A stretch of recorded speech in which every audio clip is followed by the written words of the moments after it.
Bob, thank you so much for taking the time today. My pleasure. Now here we are about halfway through the product cycle of the typical car product cycle, and you've got a 2015 Camry. You've got the current Camry continuing to sell well. Tell us a little bit about the design of the new Camry. I think the last time we talked in January, you were saying that Toyota's CEO really wanted to push design. How does this one do that? Well, we introduced the current Camry back in 2012. It's done wonderful. We're fortunate we've sold over 400,000 per year since we introduced that. But we talk to the customers and they say, we'd like a little more style, we'd like a little more comfort, we'd like a little more performance. That aligns directly to what you just mentioned, the vision of Akio Toyota. So we actually want to work on this immediately. Strip the car down to its bare chassis and start it over again. So we've enhanced the chassis, the braking, the steering, the suspension to give it a fun to drive aspect, and then we put this gorgeous new body on it and an all new interior. So we're really pleased to introduce this car for the 2015 model year.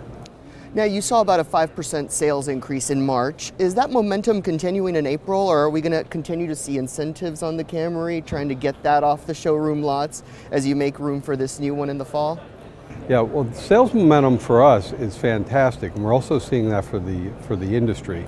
The month of March, I think, surprised a lot of analysts, but as soon as March came and we started seeing the mercury rise and the snow melt, buyers started coming out to the showroom, particularly in the Midwest and the East Coast. So March came in at a 16.4 million SAR and surprised everyone. That was some pent-up demand coming out of January and February. Early indications are that April is holding up nearly as strong as March, and then May is always one of the biggest months of the year. Now you've got the 4Runner, you've got the RAV4. Is there room in the portfolio for maybe a smaller subcompact SUV type car? Well, we're interested in that market. We believe that particularly younger buyers just entering the new car market may be interested in a product like that. So we're actively studying it. The RAV4 was the first compact sport utility based off of a car-based platform, and then we followed up with our mid-size entries.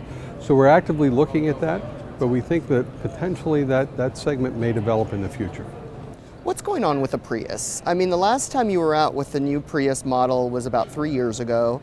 Sales in March down double digits.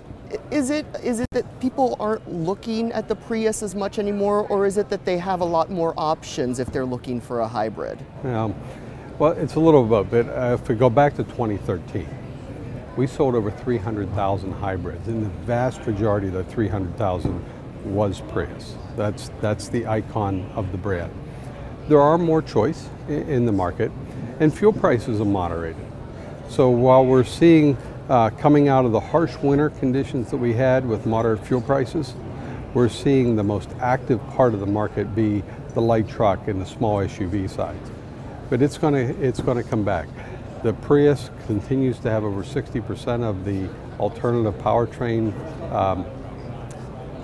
market, and stay tuned. We got some exciting news coming in the future. We'll look forward to that. Thanks, Bob. Appreciate it. Thank you.